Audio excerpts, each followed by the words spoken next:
pintado. Ahí. Cuando Carolina baila, ella borrado. Bailache Carolina, bailache sí señor, y me pintado. Pero abre los ojitos, habla. Carolina Así, baila, así. el tubo al rabo.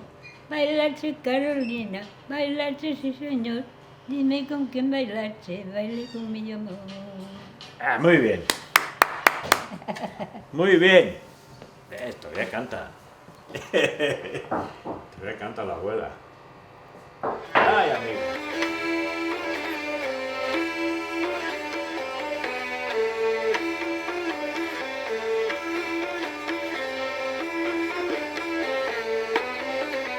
Gildo, estamos aquí en el jardín de tu casa con este madroño maravilloso que viene de la Sierra de la Culebra, porque estamos en Ferreras.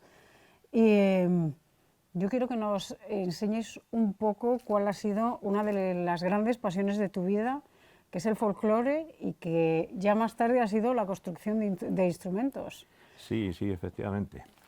Bueno, yo empecé, la verdad es que cuando joven, bueno, yo siempre fui aficionado a la música, ¿no? Mi madre le gustaba mucho la música siempre, le gusta, todavía vive, tiene casi 100 años, ahí está sentada, luego la veréis. Y mi abuelo, su padre, ya me contaba, yo no lo conocí porque murió antes de que yo naciera, pero mi madre me ha contado siempre que su padre era muy aficionado a cantar y, en fin, le gustaba la música. Lo que pasa es que, bueno, pues entonces aquí en los pueblos no había forma de desarrollar ese tipo de aficiones o de trabajos, ¿no? Y de alguna manera, claro, yo he sentido siempre un poquito la llamada de la música. Y luego, bueno, pues ya de joven me gustaba, sobre todo cuando aquí había un gaitero que ya murió, que se llamaba Baldomero, y luego otro que también murió, José Romero.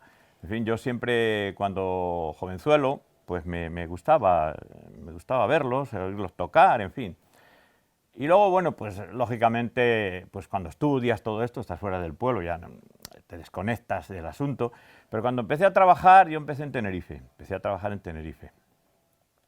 Y allí pues me di cuenta de que la gente en Canarias tenía mucho amor a la música tradicional.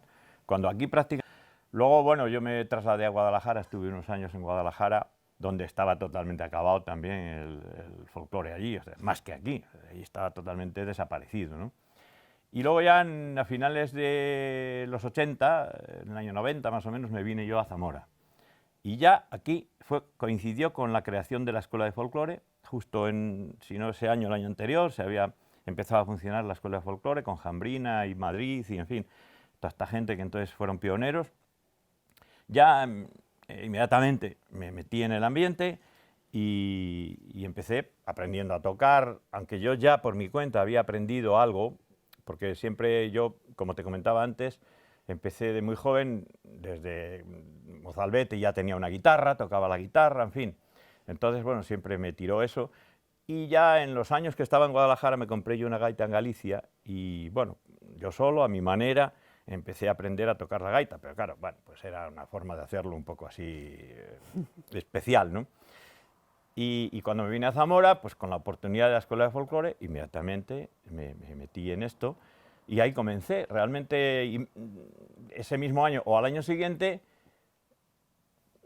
yo quería una gaita, tenía una gaita gallega que no era el tipo de gaita que por aquí se pretendía, y intenté que el señor Francisco, un señor que ya murió también, que era gaitero aquí en Villanueva de Valrojo y Val de Santa María, y él hacía algunas gaitas, construía algunas gaitas, que me hiciera una. Pero el hombre, bueno, pues por una serie de dificultades que surgieron en ese momento, se le complicó la cosa, no tenía madera, en fin, había una serie de problemas. Y yo pues dije, bueno, pues, no sé, yo me veía capaz, ¿no?, de hacer, si me ponía, ¿no?, si era una cosa que tendría yo que mirar, pero de una forma casi Natural. espontánea, así y tal. Bueno, empecé, me compré un pequeño torno y empecé a hacer los primeros instrumentos y inmediatamente me di cuenta de que sí, de que, bueno, efectivamente esto era algo que yo podía controlar bien. Y así empecé, luego pasé a otros instrumentos ya, como la zanfona, en fin, una serie de instrumentos que luego veréis, que me han llevado hasta donde estoy, pero que realmente tampoco fue algo que yo premeditara, ni, no sé, surgió simplemente. Y yo aquí tengo un pequeño taller, porque cuando trabajaba, pues la mayor parte de las cosas las hacía en Zamora, ¿no? Que era cuando por la mañana yo tenía mi trabajo y por las tardes, bueno, pues dedicaba el tiempo a este tipo de cosas. Y aquí tengo un pequeño taller Enséñanoslo. que es como un poco museo y taller al mismo tiempo, ¿no? Y he ido trayendo aquí artefactos de todo tipo, tanto de labranza como de otras cosas curiosas que he ido poniendo por aquí por las paredes. Y aquí pasó el tiempo cuando tengo, sobre todo más bien en tiempo bueno, ¿no? Porque en invierno, pues aquí hace frío y aunque tengo algún sistema aquí para calentar esto, pero en fin, procuro aquí estar poco rato porque la verdad es que aquí no es muy cómodo estar. Entonces por aquí veis, por allí tengo las maderas que habitualmente se utilizan en la construcción de este tipo de instrumentos. Y aquí Bueno, las maderas. sí, las maderas, hay maderas que son de la tierra, autóctonas, ¿no? Que aquí, por ejemplo, tengo pues cerezo salvaje, que es una madera que es bastante buena, espino, que antiguamente las gaitas se venían haciendo en ese tipo de maderas porque el artesano no tenía acceso a maderas tropicales ni maderas que hoy día sí, tú llamas Y aquí se utilizaban mucho las urces. urces. Lo que pasa es que la urz siempre, aunque era abundante, siempre fue problemática, porque ves todo esto que hay aquí abajo es urz. Pero claro, tú cuando tienes un trozo de urce, pues imagínate, por ejemplo, con esto que puedes hacer, pues prácticamente nada, ¿no? Porque no reúne condiciones. Encontrar un trozo de urz recto y que sea utilizable es muy difícil, porque además luego raja muchísimo a la hora de secarla, raja muchísimo, entonces es una madera muy complicada. Y ya antiguamente había pocas gaitas de urz, porque los artesanos se encontraban con las mismas dificultades que me puedo encontrar yo hoy, ¿no? Es una madera que la tienes ahí, pero que luego la traes y encontrar trozos buenos, pues tienes que traerte un carro de leña para hacerte una gaita, pues lo demás no sirve, o sea, encuentras 4 trozos bien y era una madera y siempre ha sido complicada. Entonces se recurría más al fresno, que era una madera que se encontraba también aquí y que reúne buenas condiciones para, lo que pasa es que no es tan bonita ni quizá tan buena, pero era muy común encontrar gaitas de fresno, de espino blanco, que también la gente aquí lo tenía a la mano, y trozos de espino pues se consiguen fácilmente, sin problema ninguno, ¿no? El cerezo bravo, y eran las maderas que se utilizaban por aquí, porque el boj, por ejemplo, que estos troncos que son de boj, esto por aquí no. Y en la zona esta nuestra, el boj hay que traerlo de fuera porque no, aquí no hay. Es una buena madera, es una madera también que se da en España, que se consigue en España, pero no la tienes aquí en la zona nuestra. Esto, si había alguna gaita de boj, pues rarísima, ¿no? Porque había que traerlo de fuera y la gente aquí no disponía de medios. Entonces, más que nada, ya no solo es el costo económico, sino que no había forma de hacerlo, ¿no? Pues hoy tú entras en internet y inmediatamente tienes un tío que te manda madera cuando tú quieras y tal, y sin problema. Pero entonces a ver cómo te comunicabas tú con un riojano, por ejemplo, o no sé, que allí tienen boj, pero era complicadísimo, ¿no? Lo que hoy es sencillo, entonces era muy complicado. Por lo tanto, se recurre casi todo a las maderas estas tropicales, palo santo, palo rosa, ébano, maderas de este tipo que te las envían totalmente preparadas para utilizarlas, te las mandan ya secas, no hay problemas de nada, nada más que trabajar con ellas y es lo que se ha impuesto hoy día, claro, este tipo de maderas, ¿no? ¿Qué es lo más complicado a la hora no sé si hablar de los instrumentos de viento, porque luego tienes muchísimos más que esos ya requieren otro tipo de estudio? Sí, claro. Bueno, complicado realmente es todo. En este tipo de trabajo, no, complicado tampoco quiero decir con ello que sea imposible ni que requieras, ni que tengas que ser un portento, pero bueno, sí tienes que tener, si quieres hacer algo que no sea limitarse exclusivamente a copiar un instrumento que tú cojas y digas, bueno, yo lo copio, no sé lo que estoy haciendo, hago uno igual y me limito a eso, pero si tú realmente quieres hacer algo distinto o diseñado por ti, o imagínate que llegan y te dicen, pues no sé, quiero una gaita afinada en, no sé, en fa sostenido, y entonces esa gaita realmente en el mercado no hay una gaita en fa sostenido para que tú puedas cogerla y copiarla. Tendrías que, si no inventarla, por lo menos sí hacerte tu propio diseño de las piezas de la gaita para que afinen esa nota y el señor que la va a tocar pues esté contento con ella, ¿no? Que no digas, la quiero en fa sostenido y esté, pues no sé, en do. Claro, no. Entonces, tienes que conocer un poco lo que estás haciendo. Claro, conocer un poco lo que estás haciendo pues requiere que te prepares previamente antes o al tiempo que vas trabajando, irte preparando. De alguna manera tienes que tener algún conocimiento de acústica o de, no sé, música relacionada con la acústica o de algo que a ti al menos básicamente te guíe y sepas por dónde ir, ¿no? Entonces, es lo que se requiere. Luego, la habilidad manual, que esa es más común. El que la gente tenga habilidad manual es más fácil. Hay mucha gente que tiene habilidad manual, pero luego a lo mejor no tiene la otra parte de conocimientos que necesitaría. Entonces hay que prepararse un poco, es lo único, ¿no? Pero yo creo que, vamos, es una cosa que no es tan complicada. Lo que pasa es que desde fuera se ve como un poco misteriosa y tal, y dice, ¡ah, esto es los instrumentos musicales! Pero vamos, yo no lo veo así, yo lo veo realmente fácil. Fácil dentro de unos límites, pero siempre es fácil. Cualquier persona que se lo proponga, imagino que como en cualquier otro tipo de actividad, pues lo puede hacer, ¿no? Empezaste con una gaita, pero luego has seguido con otro tipo de instrumentos que quizás son los que llaman más la atención. Ya, sí, efectivamente. Porque bueno, de hecho yo cuando empecé con la gaita no pensaba realmente en hacer quizá nada más, pero bueno, pues luego van surgiendo las cosas, tú mismo vas viendo, te vas interesando. La primera vez que yo vi una zanfona, pues me quedé prendado del instrumento. Dijo, ¿esto qué es? Esto hay que mirar a ver cómo, cómo entramos en ello, ¿no? Porque la verdad es que me entusiasmó el sonido que tenía y la forma, ¿no? Y se lo vi a un grupo francés ahí en el monasterio de la Santa Espina hace un montón de años ya, pues cuando empecé yo, en los años 80, finales de los 80, fue cuando yo vi por primera vez una zanfona, que entonces aquí no se conocía en España, o sea, realmente la zanfona aquí estaba también desaparecida. Pues yo creo que nos podrías enseñar ya alguno de los instrumentos que tienes ya terminados. Sí, cómo no. Aquí tengo algunas de las gaitas que construyo yo. Bueno, de las que he construido, que estas, digamos que son las que he ido dejando yo para mi propio uso, ¿no? Para tocar yo. Y ya las hay de todo tipo, de distintas afinaciones, de distintas maneras.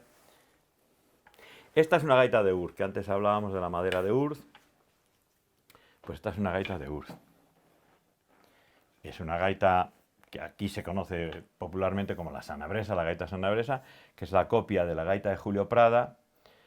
Está hecha en Urz y es la que toca todo el mundo aquí en Zamora ahora mismo, ¿no? El 99% de la gente pues toca este tipo de gaita. Bueno, esta gaita es distinta de la gallega en varias cosas, ¿no? Entre otras, la fundamental, que es que la escala que tiene en el puntero pues es distinta. Aquí hay 4 notas cambiadas, alteradas, con respecto a una gaita gallega común, que puede ser afinada en do, igual que es esta, pero luego la escala es lo que las distingue. Entonces, cuando en una gaita gallega tú das las distintas notas, si alguien fuera en un piano dando las teclas correspondientes, irían coincidiendo la nota que reproduce el piano con la que reproduce la gaita, suponiendo que la gaita esté bien afinada y tal.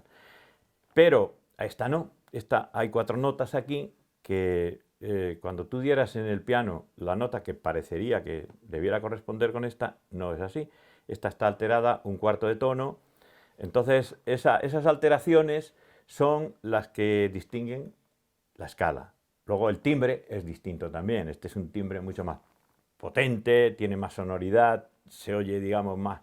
Es una gaita más hecha para la calle, para las rondas, para tocar al aire libre y tal. Y la gallega, pues una gaita quizá más melodiosa, pero con un sonido más débil. También puede resultar para muchas personas, este es más estridente y dicen que aquello es más agradable. En fin, pero de alguna manera esto es distinto, claro. O sea, bueno, es distinto y en su construcción también. Esto es una gaita mucho más robusta que una gaita gallega, en fin. Pero bueno, eso sería lo de menos, ¿no? Yo he construido cosas de todo tipo. Aquí, por ejemplo, esta es una gaita que, bueno, esta no responde a ningún patrón así conocido. Hasta aquí está un poco embarullado. Esta simple, se tocaba por aquí también la gaita con ronqueta. Eran gaitas de origen gallego, que la gente se las compraba por ahí en Galicia y tal, y porque por aquí la verdad es que tradicionalmente no. Esto es, digamos, una pieza más que tiene la gaita, pero que por aquí no se veía, ¿no? No era normal que un gaitero, si tocaba con gaitas construidas por aquí, esto no, normalmente no. Pero era común verlas porque se compraban en Galicia, simplemente, ¿no? Y la gente venía con instrumentos. Aquí hay una también un poco que merece la pena hablar de ella.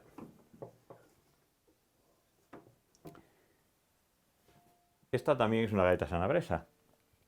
Lo que pasa que esa era de Julio Prada, la que estuvimos viendo antes, y esta era del tío Juan de Pedralba.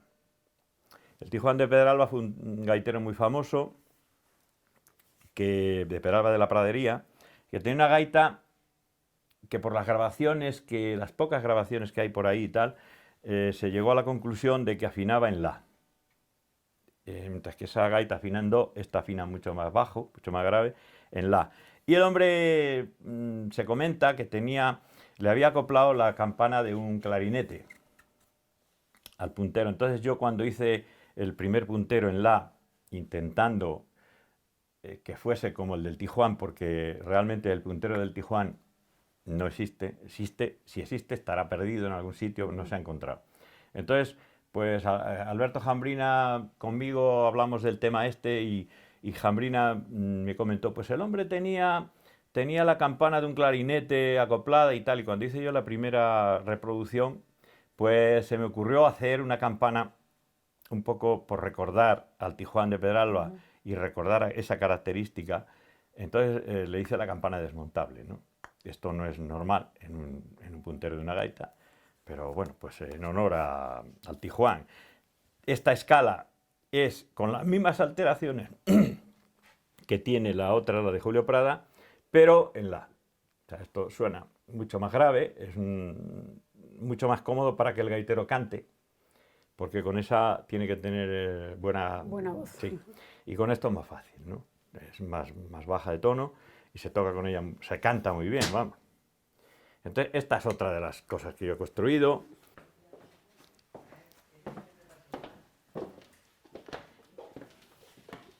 Y aquí vamos ya a la sección de acabados. Bueno, aquí verás que hay de todo, ¿eh? O sea, esto es aquí. Vamos a dar un poco de luz. No sé si esto estará aquí, es que casi no se ve.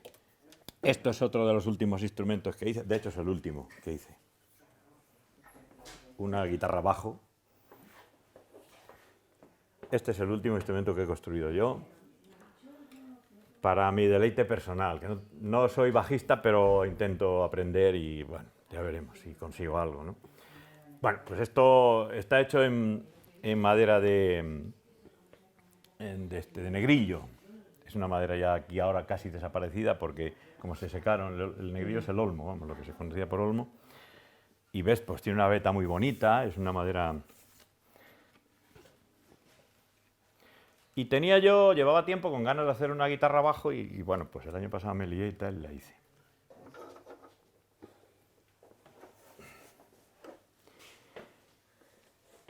Este instrumento fue el antecesor o precursor de la zanfona. Mucho más grande. Sí, se necesitan dos personas para tocarlo. Uno toca las teclas y otro gira la manivela. Y esto empezó en el siglo XI, siglo XII. Empezaron estos instrumentos a funcionar en los monasterios. Entonces los monjes los utilizaban más bien para la entonación, les ayudaban en la entonación de los cánticos religiosos, que luego, bueno, pues inmediatamente este instrumento desapareció porque empezaron a surgir los primeros órganos. Entonces, órganos muy primitivos, pero que tenían muchas ventajas con respecto a esto. Tenían más sonoridad, pues este es un instrumento de un sonido muy débil, en fin, que... ¿Cómo te documentas para hacer? Porque por mucho que te guste, claro, aparte de conocimientos musicales y demás... Pues bueno, se documenta uno como siempre, yendo a bibliotecas, es donde está la documentación realmente, ¿no? Archivos, bibliotecas, donde haya información de este tipo de cosas, que no hay mucha, ¿eh? Porque el Organistrum, es una copia del Pórtico Norte de la Colegiata de Toro.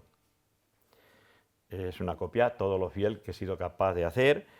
Y si ves la foto que está en piedra allí, pues verás que es prácticamente en los detalles que se pueden reproducir, porque claro, la piedra con el deterioro de los años, en fin, ha perdido calidad en cuanto a que tú puedas luego esos detalles llevarlos aquí, pero se trata de, más que, aunque a lo mejor estos puntitos no están exactamente colocados como originalmente pudieran estar allí, pero como la huella allí también no ha dejado mucho, pues entonces, bueno, a veces hay cosas que te las tienes que imaginar un poco, pero en general sí, en general es una reproducción fiel del que hay en el pórtico norte de la colegiata. Y esto, como te decía, desapareció en favor del órgano y de la zanfona. Pues la zanfona, esto se transformó en un instrumento que podía tocar una sola persona, con lo cual ya es bastante. Porque en vez de tirar ya es como Claro, con en teclado, las teclas, en lugar de tirar, aquí había que tirar de ella para que las distintas notas, y en la zanfona se aprieta por aquí y tal. Es un cambio radical, ¿no? Se hizo más pequeño el instrumento, lo toca una sola persona, en fin. Pero bueno, en general esto desapareció porque se lo tragó el órgano. Esto, pues vas a tener que sentarte aquí a mi lado. Ah, también voy a tocar. Sí, sí, no van a ver, que si no, no podemos hacer esto, que esto funcione. Esto, igual que la zanfona, en la rueda frota las cuerdas, como si fuese el arco de un violín, pero bueno, la rueda lo hace de forma continua. Entonces las cuerdas van protegidas con unos algodones para que el rozamiento de la rueda sea más eficaz y que no hiera a la cuerda a la rueda, en fin. El algodón no sirve más que, digamos, de apoyo. Dale, gira la rueda, a ver, no sonará nada. Vamos a darle resina, a ver. Más, dale más. Es resina de los pinos. Sí, sí, resina de pino.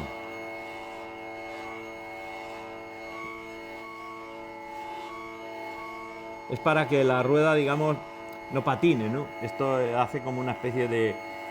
la resina lo que hace es que el agarre más ahí la rueda con la cuerda, ¿no?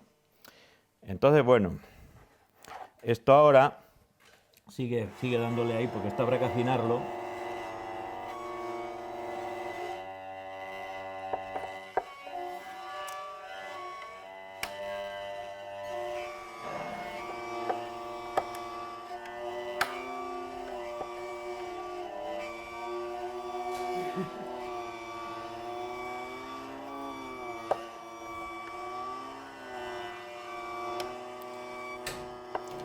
Esto lleva su tiempo, ¿eh?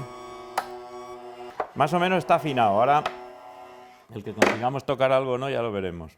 Sácate una cántiga de esas de... Ana, y te toca Tú cantar dale. a ti.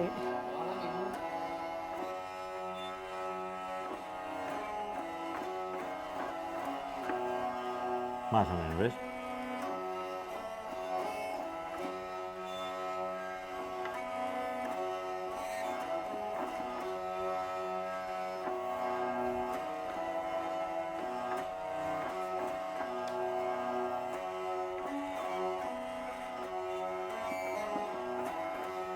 Claro, esto requiere la utilización de las dos manos para Sí. tocar, que es lo que comentábamos antes. Y claro, no es práctico. O sea, además el sonido es muy débil. Hombre, esto se puede conseguir que suene más poniéndolo más a punto y en fin, pero realmente nunca va a ser tampoco nada que suene fuerte en una sala donde haya mucha gente, pues apenas se va a oír y tal. Es el inconveniente que tenían estos instrumentos de cuerda, pues que eran de sonido débil y que no... En fin, pues es lógico que desaparecieran, ¿no? Aunque ahora tienen su interés histórico, pero claro, no es un instrumento práctico esto, ¿no? Esto lo ibas haciendo, supongo que a ratos como hobby, pero ¿cuánto tardas en construir algo de esto? Y ya no te digo el momento de ponerte ya manos a la obra. Entre que investigas, te pones a estudiar, esto es una tarea de años. Sí, claro, bueno, el tiempo aquí no cuenta. Si en estas cosas metes el tiempo, entonces dedícate a otra cosa, ¿no? A esto te lo tienes que tomar, tú empiezas un trabajo y no tienes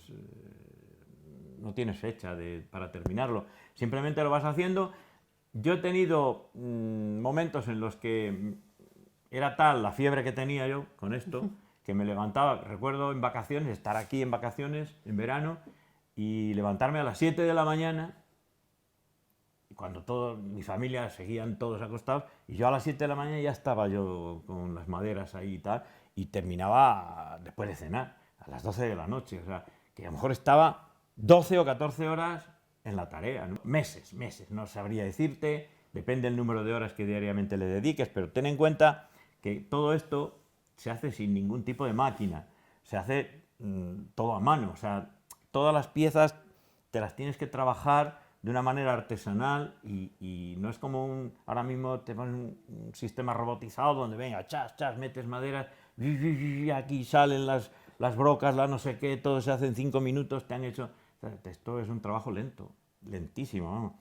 Independientemente ya de lo que tú comentas, en la preparación previa tienes que dedicar tiempo a planificar realmente lo que vas a hacer y no empezar a lo tonto, sino ya sabiendo, tener un plan más o menos y de hacer tus diseños previos, tus bosquejos, para llegar a cuando empieces a decir, bueno, esto ya lo tienes más o menos en la cabeza y en el papel, y luego, bueno, pues te lanzas a la construcción, pero es obra de tiempo, de paciencia. No sé si decir paciencia porque realmente yo no tengo paciencia, o sea, yo no tengo paciencia y no me considero un hombre de paciencia, pero sin embargo pues hago cosas de estas porque realmente no me lo planteo el tiempo, no, simplemente lo haces por la ilusión de hacerlo, no tiene otro sentido esto, no tiene otra explicación, si no, no lo harías. Es que estos son trabajos que te van a llevar mucho tiempo, mucha dedicación. ¿Cuál es el que más te ha costado, hacer? A lo mejor en tiempo sí que es el órgano, sí. pero no sé si en dificultad a la hora... En todo. Sí. Buah, el órgano es un instrumento complicadísimo. Sí, todo. Ten en cuenta que ahí eso está construido por mis manos absolutamente todo. En los tubos, por ejemplo. Bueno, pues yo previamente tuve que aprender hojalatería, o sea, lo que es hojalatería pura y dura, para hacer los tubos esos. Tienes que ser hojalatero. Además de saber cómo vas a hacer el tubo, qué medidas tiene que tener y las dificultades que tenga a la hora de que suene o no suene y tú sepas por qué no suena y puedas corregirlo y puedas afinarlo en la nota que te interesa, pero tienes que aprender hojalatería porque eso es un trabajo de hojalatería, el hacer un tubo de un órgano, un tubo metálico. Los hay de madera, que ahí están detrás, no se ven, pero hay un montón de tubos ahí. Hay tubos de madera, hay tubos de plástico, hay tubos de diferentes, que yo más que nada un poco por investigar también y por ver cómo sonaban y tal, pero ya te pongo ese ejemplo de la hojalatería porque es así. Hay que ser hojalatero, entre otras cosas, ¿no? Lo cual complica la cuestión mucho. Y más en este órgano, que luego lo verás, es un órgano controlable MIDI, de manera que le conecto el ordenador y toca solo y tal. Tiene otras complicaciones añadidas, pero si miramos solamente el instrumento de la forma clásica de verlo, ¿no? Que es un instrumento, un órgano que tiene su soplador de aire y tal, como cualquier órgano de una iglesia de hace 200 años, ¿no? Bueno, pues eso ya en sí, sin añadirle la complejidad electrónica, es muy complicado, porque ahí tienes todos los instrumentos en uno. Hay instrumentos de viento, de lengüeta, ahí hay todo tipo de instrumentos. O sea, hay realmente la tecnología de una gaita está ahí, la de una flauta está ahí también. O sea, los distintos registros tienen la dificultad de que son instrumentos distintos metidos en una sola caja, ¿no? Pero el órgano sin duda, ¿no? Bueno, es el instrumento rey, siempre se ha considerado, ¿no? Un órgano ya es, ahí está todo. Ahí están todos los conocimientos que una persona que construye instrumentos tenga, están todos ahí. De las distintas, solo, bueno, instrumentos de cuerda, ¿no?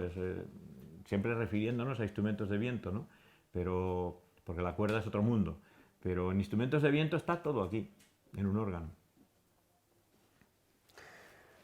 Hemos visto el organistrum, vamos a ver la zanfona, que sería el siguiente paso. El siguiente paso, que además aquí os lo puedo enseñar muy bien, porque coincide que en la Colegiata de Toro hay dos pórticos que son muy conocidos, como sabéis, el norte y el oeste.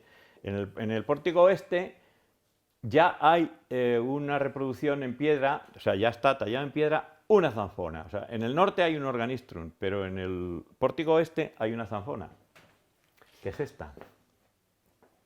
Esto en la zanfona original no está, dos rosetones. Estas son una copia del rosetón de San Juan, pero Yo lo hice más que nada un poco porque tuviera el aire zamorano más, ¿no? Que se vea que esto es un... Bueno, pues esto verás que ya es algo distinto.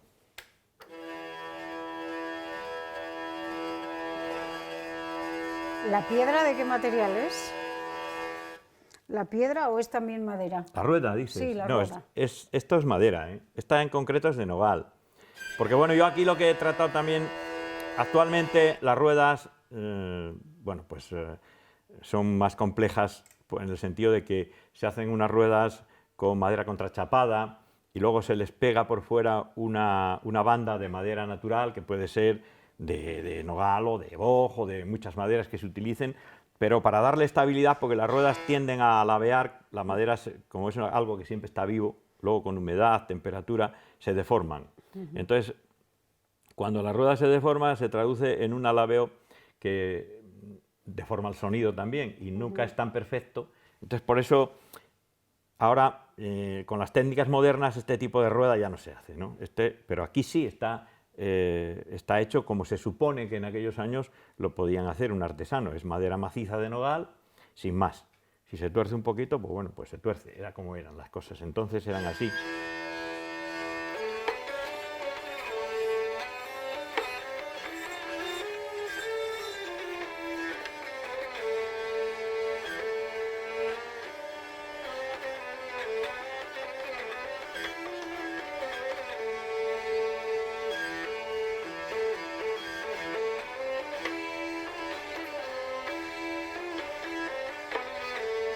Por tocar una conocida, vamos. Claro. Cuando Carolina baila, ella lleva el rabo. Baila, che Carolina, baila, che señor. Dime con quién bailaste, baile conmigo. Bueno, pues esto ves, esto ya se maneja perfectamente por una sola persona. Esa facilidad ya es suficiente como para que el cambio sea radical entre un organisto y esto, ¿no? Buah. Esta zanfona es una reproducción de una que hay en el Museo Provincial, que era una zanfona de ciego. Entonces, bueno, en Zamora esta reproducción el primero que la hizo fue Fernando Colodrón, que es muy conocido, supongo que os suena, un anticuario de Zamora. Hizo una reproducción hace ya muchos años de la zanfona del museo. Lo que pasa es que Colodrón, que es buen amigo mío, es anticuario, pero de instrumentos musicales, pues, en fin, está un poco pez. Y él hizo una reproducción muy bien hecha, pero que no suena. O sea, intentas tocar con ella y no hay forma, ¿no? Porque él, bueno, pues lo que comentaba al principio, se limitó a hacer una copia, pero bueno, pues hay muchas cosas que habría que modificar porque si no es una zanfona imposible, ¿no? Esta sí suena, esta zanfona funciona perfectamente y es una copia.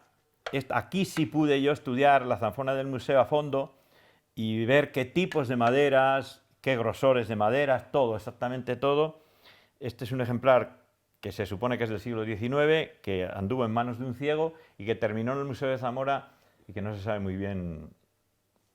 No se sabe, pues yo hablando con el personal del museo al respecto, pues no sabe muy bien cuál es su origen. Esta es una zanfona que está reproducida de las miniaturas de las cantigas de Alfonso X el Sabio, o sea que ya tiene su edad también, digamos. Esta no, porque es una reproducción, pero están en las miniaturas de las cantigas de Alfonso X el Sabio, está este tipo de zanfona. Entonces esto era en forma de caja, la usaban, pues imagino que también monjes y gente de los ambientes religiosos y tal. Entonces, bueno, su principal peculiaridad es que tiene forma de cajón, porque es algo que luego nunca más la zanfona se volvió a construir de esta manera. Ya siempre se hacía con una caja armónica de ese tipo y tal. En forma de cajón como es esta, pues es la única, que no solo en España, hay otras miniaturas por ahí a nivel europeo, por ahí en Inglaterra, en distintos sitios, hay miniaturas también que en su día se ve que estuvo esto de moda, ¿no? El hacer zanfonas así, con una especie de cajón, Y en España tenemos pues la reproducción, o sea, la miniatura de las cantigas, que es fenomenal. Allí está colgada en la pared la miniatura esta correspondiente y se puede ver, ¿no? Entonces era un tipo de zanfona que luego ya no, nunca más se vio. ¿Dónde lleva la rueda? Esto Es lleva todo interior, dentro. ¿no? O sea, todo el mecanismo lo lleva dentro. Esto realmente, aquí hay que salvar un aspecto. Este teclado entonces no podía existir. Este es un teclado cromático actual que en aquellos años, lógicamente, se limitaban a tener 8 o 10 teclas ahí, a saberse qué notas y, bueno, lo que era en aquella época, ¿no? Lo que pasa que cuando yo la construí, bueno, pues esto, generalmente todas las zanfonas que yo he visto de este tipo están igual, porque luego si los utiliza un grupo de música antigua, necesitan tener un teclado en el que poder ellos trabajar, porque ahora le ofreces a un músico una zanfona con un teclado de 10 teclas ahí, entonces no, en la práctica ese instrumento estaría bien para meter en una vitrina, pero no para utilizarlo. Es la más moderna en el sentido de que sí, es una zanfona MIDI, esta ya es otro mundo, como verás ahora. Esta ya es otro mundo. Vamos a poner, pues esta ya necesita...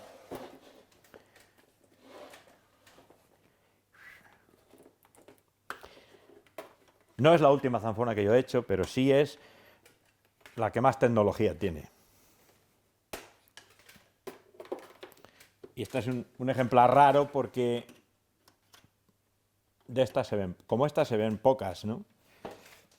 De hecho, yo en España es la única que conozco.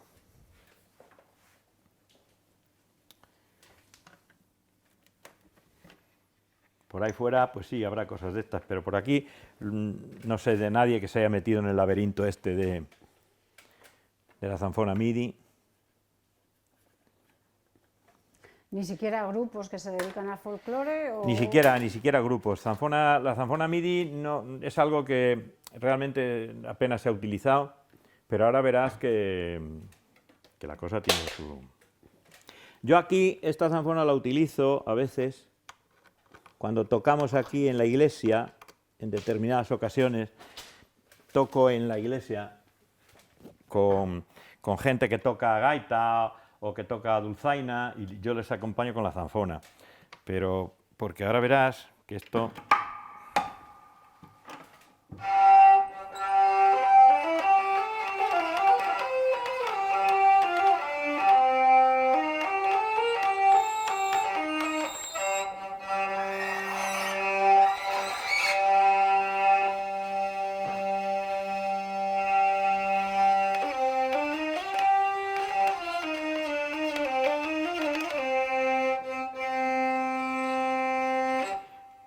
Esto es una zanfona normal.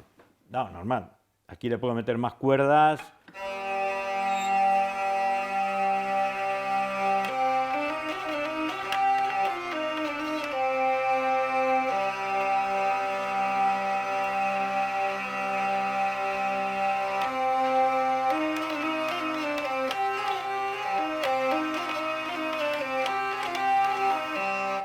Pero esto hasta aquí, esto sí, esto se ve. Esto es algo que está todos los días en la calle, en grupos, en gente que toca zanfona y tal.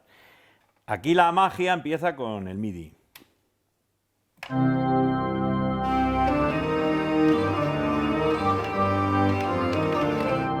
Puede sonar como el instrumento que tú quieras.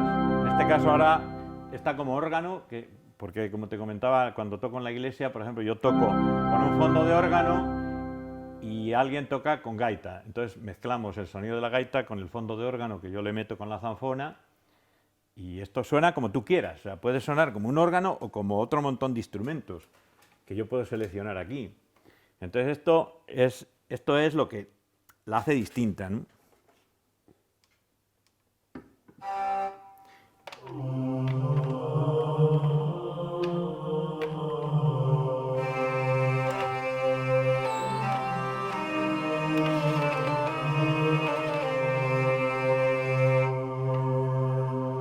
Puede sonar, por ejemplo, si quieres un acompañamiento de bajo.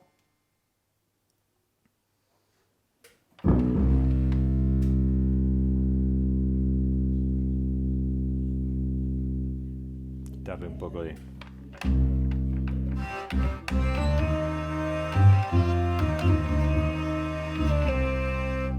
Yo puedo acompañar a otros músicos que toquen otro tipo de instrumentos, pues le meto un acompañamiento de gran... Cuando yo hice esto, probablemente fui pionero, no sé, no me atrevería, porque es que el mundo entero es difícil controlarlo, pero desde luego en España sí. En España no hay un ejemplar como este, no hay. Que sea zanfona mezclada con una zanfona. Hay zanfonas MIDI que ha hecho algunas, hay por ahí construidas, pero son exclusivamente MIDI. O sea, no como esta que tienes el sonido MIDI y además tienes el real de la zanfona. Esto es lo que la hace distinta. Porque hay zanfonas electrónicas, hay por ahí, que en los últimos años ha habido, las veo yo que están por ahí, que salen, que las ves, que las construyen, las anuncian por ahí y tal, y las tienen. Pero como esta ya dudo, porque yo no he visto ninguna. La lata escabeche, pues nada, pues otra ocurrencia, ¿no?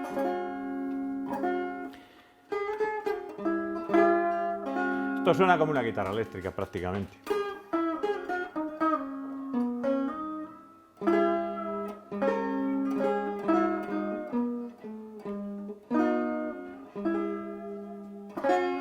Puede sonar como una guitarra o puede sonar como suena realmente el instrumento, que es así. Este es el sonido real. A lata, claro, que es una lata, pues suena a lata. Esto tiene su soplador. Eso que se oye ahí es una válvula que cierra mal por algún sitio.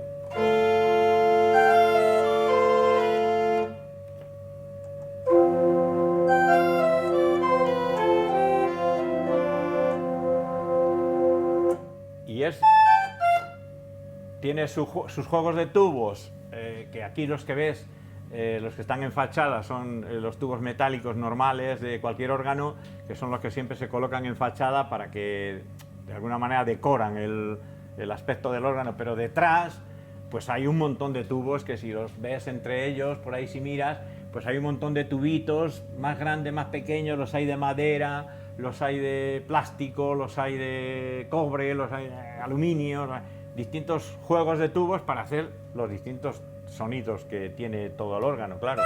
¿Sabes?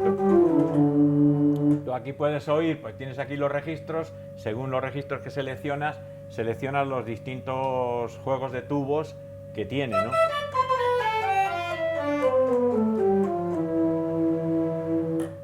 Y hasta aquí pues sería también lo normal de un órgano. Hasta aquí lo normal. Y a Claro. partir de ahora ya... Y luego ya es cuando entra en juego lo que pasa con la zanfona. Pues entonces, digo, bueno, pues hay que hacer un órgano que si alguien viene, que suene y tal, pero si no sabes tocar difícilmente vas a conseguir que la gente diga, ¡ay, cómo suena esto y tal! Pues no, tocando hay 4 teclas, pues no. Entonces esto lo hice controlable.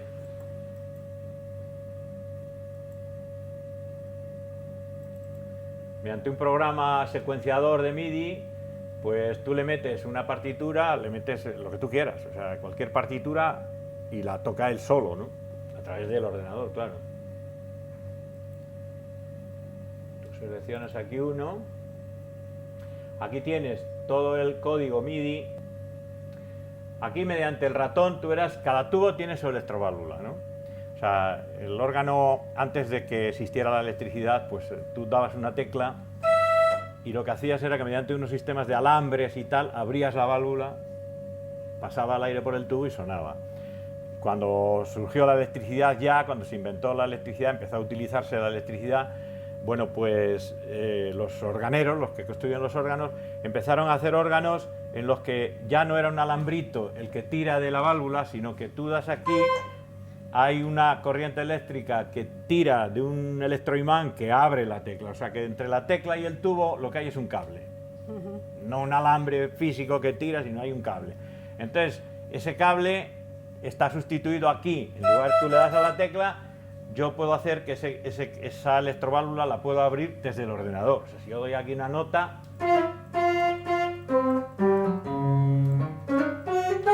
yo abro las distintas notas a través del ordenador, que es de lo que se trata. Entonces, una vez que has conseguido eso, pues ya lo demás es fácil.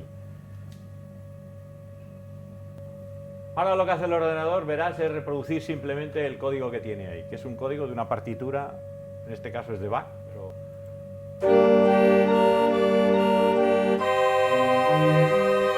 Ya lo va haciendo.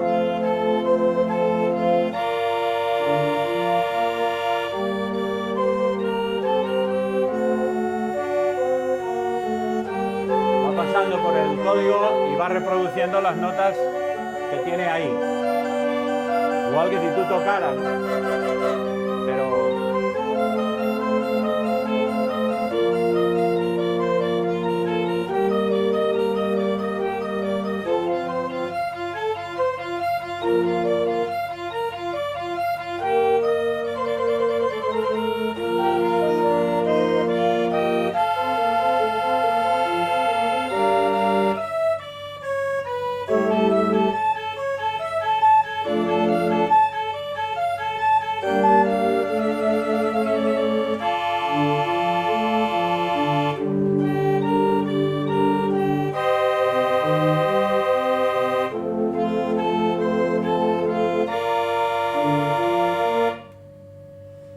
Y eso es lo que ya este órgano lo hace distinto también de los demás, ¿no? Porque ahora ya se instalan órganos de este tipo no sé, en las últimas catedrales que se han montado órganos nuevos en León, en Valladolid, se han montado ya órganos MIDI, o sea, órganos controlables MIDI, porque un día no hay un organista, pues meten allí una partitura y el órgano ejecuta la partitura solo y se acabó, ¿no? Ya no hace falta que haya un tío allí tocando, si no se quiere, vamos. Hombre, lo suyo es que haya un organista, pero en un caso que se quiera hacer sin organista se puede hacer. Pero bueno, así hecho en casa, en plan como lo he hecho yo, pues no habrá muchos, ¿eh?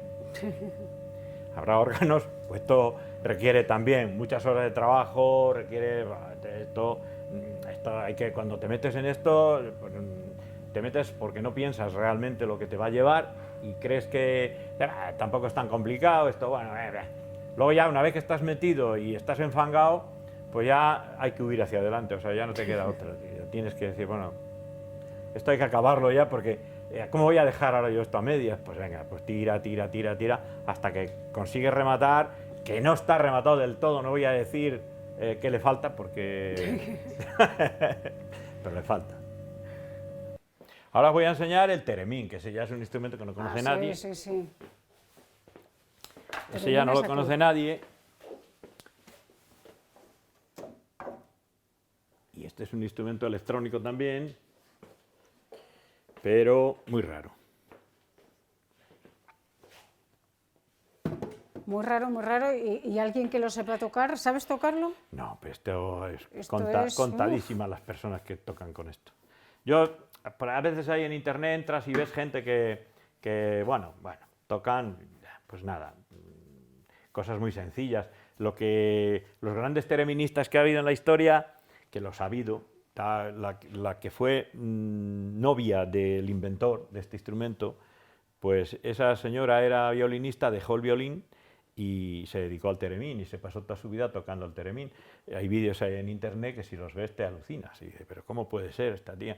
Una señora que controla esto perfectamente, toca perfectamente afinado, en fin, porque esto tiene ya más de 100 años en números redondos, desde que salió el primer teremín, que lo inventó un ruso, que luego se fue de Rusia, se marchó a Estados Unidos, y allí es donde desarrolló el hombre su carrera, porque en Rusia no tenía futuro y se marchó. Y allí es donde se enrolló con Clara Rukmo, que era la violinista esta que te comento, y se dedicaron toda su vida a recorrer el mundo tocando este instrumento, haciendo demostraciones más que nada, porque cuando esto empezó, incluso yo he leído por ahí que había gente que pensaba que era cosa de fantasmas y de que esto no era real, ¿no? Porque ahora con tanta electrónica y tal, todo lo vemos normal, pero en aquellos años no, en aquellos años era algo que la gente lo veía como algo mágico o fantasmal, o no sé, había de todo, había opiniones para todo, ¿no?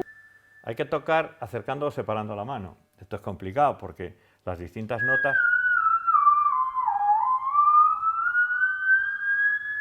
Es complicado, es muy complicado de tocar. Aquí controlas el volumen, acercando o separando la mano, y aquí el tono. Entonces, esto requiere una pericia que no sé, se desarrollará con muchos años de práctica, pero es complicadísimo, ¿eh? A pesar de que es sencillo, pero a su vez luego, como es algo en lo que tú unas teclas físicamente puedes las distintas notas, aquí no, aquí tiene que ser algo en el aire, que tienes que hacer en el aire, y por eso yo cuando veo los vídeos de esa señora tocando y tal, es que no me lo creo. Digo, ¿cómo puede ser que consiga tocar partituras complicadísimas sin desafinar absolutamente nada? Toca perfectamente, ¿no? Entonces, este instrumento es desconocido en general por ahí, ¿no? La gente no sabe ni que existe, ¿no?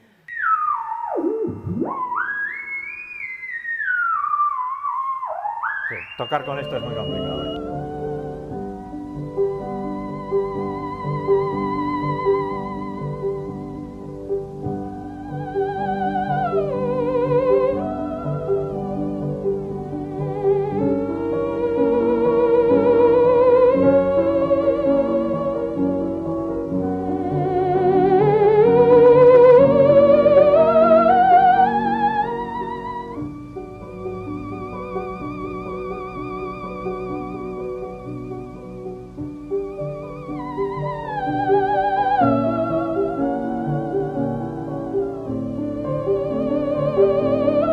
Es algo impresionante, ¿eh? Como toca, acompañada de una pianista, tocan partituras clásicas, tocan todo, como si fuera un violín, realmente suena igual que un violín. Y está la señora, pero claro, eso no hay, como ella no ha habido nadie en la historia, ni probablemente no lo habrá, porque esa mujer, por lo que sea, tenía, no sé, porque yo el teremín que he visto tocar gente hacen, pues nada, poco más que chorradas, ¿no?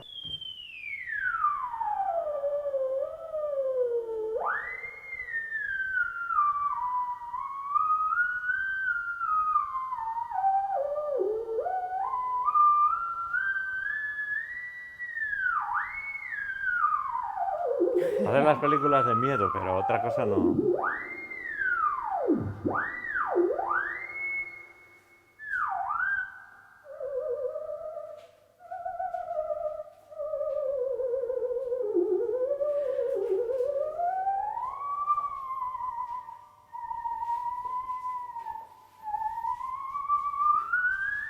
Ahora parece la bruja. Es que es para. La mayor parte de la gente lo usa para eso, que no creas tú que esto no tiene tampoco. Aplicación práctica, luego es un instrumento que tiene poca, ¿eh? Que es curioso, Curioso pero nada más. hasta decir basta. En manos de gente poco hábil, porque está claro que yo insisto en lo de esa mujer, que esa mujer tocaba realmente bien con esto, y claro, una cosa un poco especial, pero. Bueno, pues hemos dado un pequeño repaso a todo lo que Sí, tienes. un poco por arriba. Un poco por arriba. Sin meternos en mucha Sin hondura. meternos en mucha. Porque si no necesitaríamos días, ¿eh? Yo Sí, creo no, que en uno no lo es hacemos, que, ¿eh? bueno, solo hablar de la zanfona pues ya daría para horas de programa, no sé, porque si empiezas por el inicio y terminas en las últimas zanfonas metiéndote un poco a fondo en el tema, da mucho de sí, ¿no? Y claro, aquí hay instrumentos que ni hemos visto, ¿no? Pero bueno, Lo vamos a dejar para otro sí, capítulo. para otra vez. Otra vez, así venimos más veces y Claro. seguro que ya has hecho algo nuevo. ¿En qué Pues sí, estás ahora? puede ser, no sé, a ver si ya te digo que eso depende más bien de un mal sueño, de un mal que esta noche no he dormido y vueltas a la cabeza y dices, pues yo qué sé, pues no sé, se me ocurre, lo que sea, un invento del tipo que sea, y empiezas a trabajar en él y ya está. Pues muchas gracias, Leo Vigildo, por abrirnos un poco las puertas a este mundo de los luthiers, de los instrumentos antiguos y de los modernos pero desconocidos. Sí, claro, sí, bueno, es que este instrumento que puede parecer de última generación, pues realmente tiene 100 años, su existencia ya, o sea que es algo que llama la atención también, ¿no? Y bueno, como en aquellos años que empezaba la electrónica a existir, ¿no? Que los primeros circuitos que se empleaban en radio normalmente para hacer aparatos de radio, aquellos antiguos y tal, y este tío pues se le ocurrió esto y en fin, lo llegó a patentar y llegó a producirse masivamente, vamos, ¿no?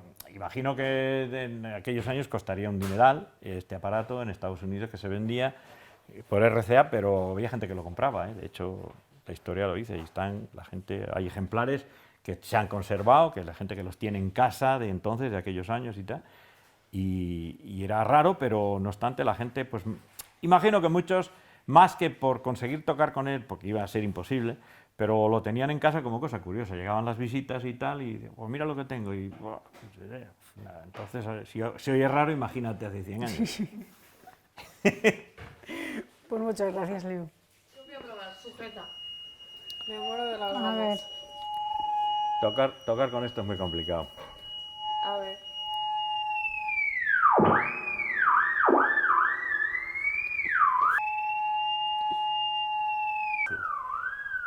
No, es complicado, ¿eh? Es súper curioso. Ya. Pero Tiene un lagarto pintado. Pero abre los ojitos, habla. Carolina Así, baila, así. el lagarto muda el rabo. Bailache, Carolina, bailache, sí señor. Dime con quién bailache, baile con mi amor.